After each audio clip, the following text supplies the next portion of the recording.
এবার বাংলাদেশকে কাঁদিয়ে যুক্তরাষ্ট্রে পাড়ি দিয়েছে প্রিয়তমা ছবি। তার সাথে থাকছে ইদিকা পালের বুড়ি লুক। কেমন চলছে সেখানে প্রিয়তমা ছবি, সেখানকার সব হালচাল তথ্য জানতে ভিডিও এক মুহূর্তে না টেনে শেষ পর্যন্ত দেখতে থাকুন।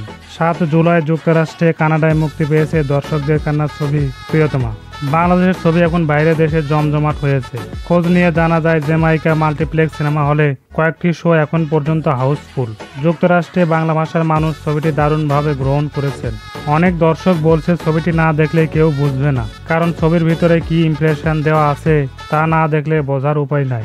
একটা জিনিস সবার কাছেই ভালো লেগেছে, সে ব্যাপারটা হচ্ছে প্রিয়তমা ছবির ব্যাপারে এখনো কোনো ব্যাড রিপোর্ট পাওয়া যায়নি। হিমেল আশরাফ জানায়, নিউ ইয়র্কে সাপ্তাহিক ছুটির দিনে সিনেমা হলে বড় ধরনের একটা তাণ্ডব দেখতে পাবো। ক্যারিয়ারের প্রথম ছবিতে দর্শকদের মন জয় করে নিয়েছেন ইদিকা পাল। প্রথম ছবিতে সাফল্য পাওয়া ভাগ্যের ব্যাপার।